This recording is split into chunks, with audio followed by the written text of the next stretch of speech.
The light slanting through the curtains caught the dust motes dancing in the air, lending the room a hazy, ethereal quality.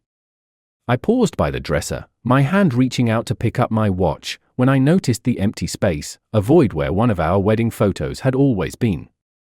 My heart skipped a beat, not so much from nostalgia, but from confusion. Why would she move it? Anna? I called out, my voice echoing slightly in the quiet of our bedroom. No response. She was probably still at her yoga class. With a frown, I tried to remember if she had mentioned rearranging things. She hadn't. At least, not to me. My gaze swept the room, landing on nothing out of the ordinary except for that one missing frame. It nagged at me, an itch I couldn't scratch. Determined to get to the bottom of this, I headed to the attic to fetch the old video camera we used for home security before upgrading to a digital system. It was archaic, but would serve well for my needs. I spent the better part of the afternoon setting it up in a discreet corner of our bedroom, masking it behind a stack of old books and a potted plant. Weeks passed.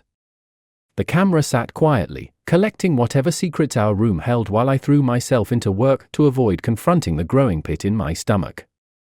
Each evening, Anna greeted me with a smile, but her eyes seemed distant, distracted. Was I imagining it, or was there something she wasn't telling me? Finally, unable to bear the weight of suspicion any longer, I retrieved the camera while Anna was out grocery shopping. My hands trembled as I connected it to my laptop, my heart pounding in my ears. The playback was grainy, and at first, it showed nothing but the normalcy of our daily lives. My breaths came in short, sharp bursts as I fast-forwarded through hours of footage. And then, there it was. A day I was away on a shoot, the bedroom door creaked open, and Anna slipped in, not alone, but with him. My father. The shock was visceral, a punch to the gut. I watched, frozen, as they laughed together, their familiarity a stark betrayal. Then, Anna changed into something black and shiny, a latex suit that clung to her like a second skin. My father's eyes devoured her, and I felt bile rise in my throat. The footage continued, their actions a grotesque mimicry of intimacy. I had seen enough. My father. My wife. The two people I trusted most, together in the most intimate of betrayals. Anger overtook shock. I needed to act, to make them feel a fraction of the pain ripping through me. The seeds of revenge took root in that dark moment, growing rapidly as my mind spun with possibilities. I will ruin her, I whispered to the empty room, my voice a mixture of grief and resolve. The camera had captured the ultimate betrayal, and with it, the end of the life I knew. As I sat there, plotting, the finality of what needed to be done settled over me like a shroud. Anna and my father had made their choices, and now, I would make mine. We would divorce, that was certain. But first, I would dismantle the life she loved, piece by piece. She would regret the day she decided to betray me. And as for my father, he would lose more than he could ever comprehend. The sun dipped below the horizon, casting long shadows across the room. The darkness outside mirrored the one inside me. The stage was set, and the players, unbeknownst to them, were ready for the opening act of my revenge. The morning after discovering the betrayal, the house felt colder, as if it absorbed the chill of my newfound resolve. I sat at the kitchen table, my coffee untouched, waiting for Anna to return from her morning jog. Every second ticked by with agonizing clarity, each one stretching longer than the last until finally, the sound of the front door swinging open broke the silence. "Mark? Are you home?" Anna's voice, bright and unsuspecting, floated through the hallway. In the kitchen, I called out, my voice steady despite the storm raging inside me. She appeared in the doorway, a light sheen of sweat on her forehead, her hair pulled back in a tight ponytail. "You're up early." "Didn't sleep well?" she asked, her brow furrowing slightly as she approached me. "Not really," I replied, my eyes fixed on her face, searching for any sign of guilt. "We need to talk, Anna." Her smile faltered, and she paused, a glass of water halfway to her lips. "About what?" There was a noticeable tension in her voice now. "Sit down," I said, my tone leaving no room for argument. She obeyed, her movements cautious as she took the seat opposite me. "What's going on, Mark? You're scaring me." I took a deep breath, the weight of the words pressing down on me. "I know about you and my father," I said bluntly, watching her closely. The color drained from her face, her glass clinking softly as she set it down. I don't know what you're talking about," she stammered, but her eyes couldn't meet mine. "Don't lie to me, Anna. I've seen the videos." "I installed a camera," I confessed, my voice rising with each word. Her eyes widened in shock, her hand covering her mouth. "Oh God, Mark, Why, Anna?" I interrupted, my fists clenched beneath the table to contain the rage. "Why him? Why betray me like this?" Tears pooled in her eyes as she struggled for words. It just happened. I was lonely, you were always working, and he was there. It was a mistake. I'm so sorry, Mark." "A mistake? With my father?" The absurdity of her excuse fueled my anger further. "How long?" "Several months. I wanted to tell you, but..." "But what? You thought you'd never get caught?" I pushed back my chair, standing abruptly. "You've ruined everything, Anna. Us, our family, everything." She reached out, her hand trembling. "Please, Mark, we can fix this." "There's no us to fix. It's over," I declared coldly. "I want you out of this house by tonight." Her tears flowed freely now, her entire body shaking. "Please, don't do this. I love you. Save it." "I don't want to hear any more," I said, cutting her off. "I'll be speaking to a lawyer today. We're getting a divorce. And trust me, Anna, you're going to regret what you've done." With that, I left her sobbing at the table, her pleas fading behind me as I went upstairs to pack her belongings. Every folded garment, every stuffed bag was a cathartic release for the betrayal that stung like a fresh wound. The house would be empty soon, and with it, the first act of my revenge would be complete. Anna would lose the home we built together, and as for my father, his turn was coming. He would pay dearly for his part in this betrayal. The plan was just beginning to unfold, and by the time I was done, neither of them would ever forget the price of their deceit. The afternoon was quiet, too quiet, as I sat in my living room, staring blankly at the empty spaces where Anna's belongings had once been. The air felt different, charged with the bitter taste of victory mingled with loss. My phone buzzed incessantly on the table beside me, but I ignored it, knowing it was Anna, perhaps trying to salvage what was left of us.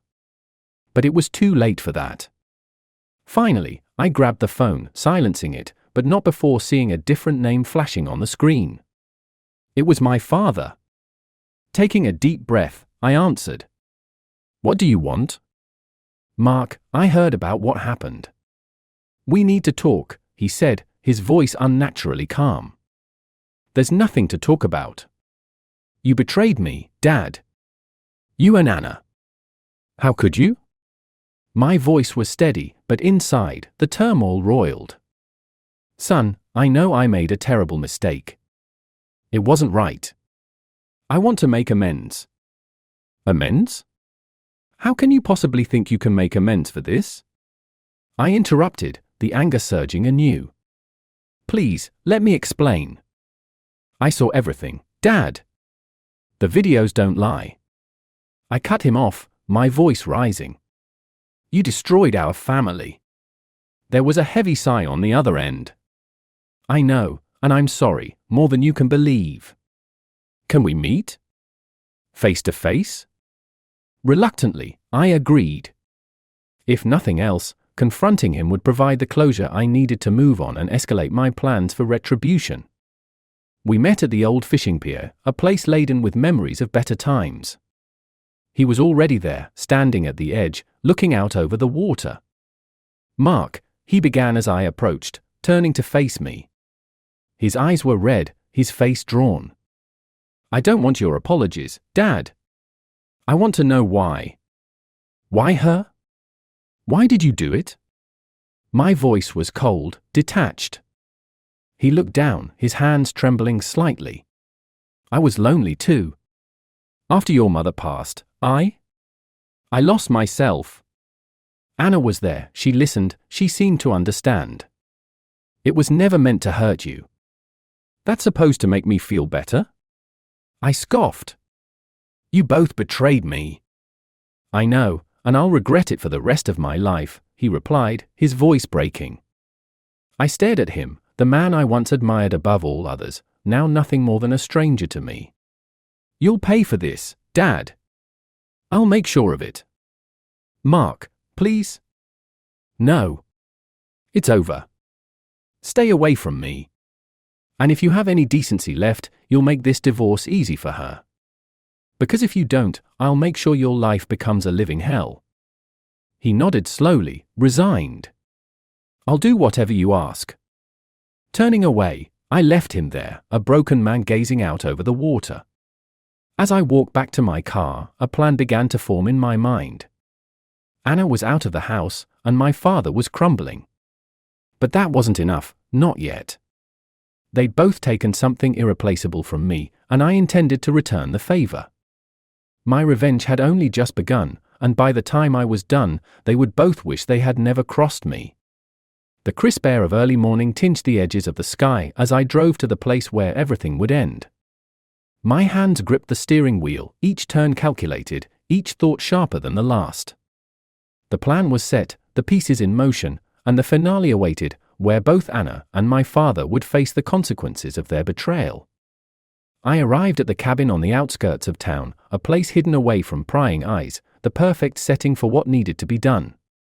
As I approached, I could see through the window that they were both inside, summoned under the guise of an urgent family meeting. I stepped through the door, the weight of my resolve firm in my step. Mark, you asked us to come. What is this about? Anna's voice trembled, her figure tense and wary. Sit down, both of you. My command was sharp, brooking no argument. They exchanged a glance, unease written on their faces, before complying.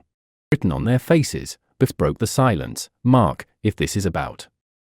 It's about finality, I interrupted, my voice steady. I know what you both did, not just to me, but to each other. Anna's face paled. Mark, we've been through this. No, I cut her off, pulling out a stack of photographs and tossing them onto the table. They fluttered like grim leaves, each one a testament to their deceit. Photos not just from the camera I had mentioned, but others taken over the months. You see, I knew about the affair much earlier than you think. And I also know about the money you took, Anna, from the company accounts, and you, Dad, about the deals you broke under the table. Their shock was palpable, their betrayal laid bare not just to me, but to each other. You've been watching us this whole time? Anna's voice was a whisper, disbelief etching her features. Yes. And I've been planning. Planning how to dismantle everything you hold dear. I leaned forward, my eyes locked on theirs. Anna, your accounts are frozen, the evidence of your embezzlement handed over to the police. You will be arrested shortly. Her hands flew to her mouth, tears starting anew. My father started to rise, anger replacing his shock. You can't do this to us, to your own family.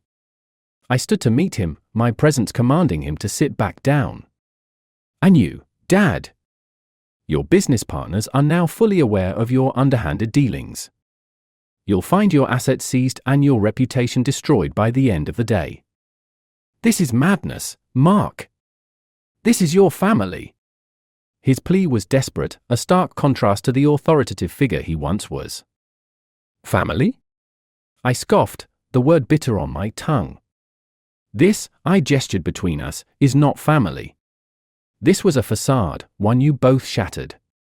As they processed the gravity of their situation, the door burst open, police officers stepping through. They moved directly to Anna, handcuffs ready.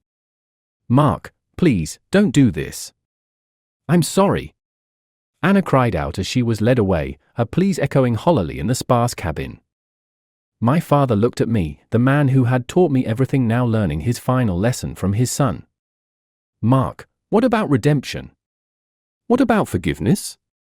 This was my redemption, Dad. As for forgiveness, ask yourself for it because you won't get it from me. With the officers waiting, I handed them a folder, the last piece of my plan. Everything you need is in there. As they took my father away, his defeated gaze met mine one last time. The cabin door closed behind them, the sound final, like the closing of a long, painful chapter of my life. I stood alone in the quiet aftermath, the early morning light now stretching across the floor. The air felt different, cleaner, almost. I had done what was necessary, the betrayal avenged with ruthless precision. As I turned to leave, the first true breath of freedom filled my lungs, the horizon wide and clear before me. The past was behind me, and though the road ahead was uncertain, it was mine to shape.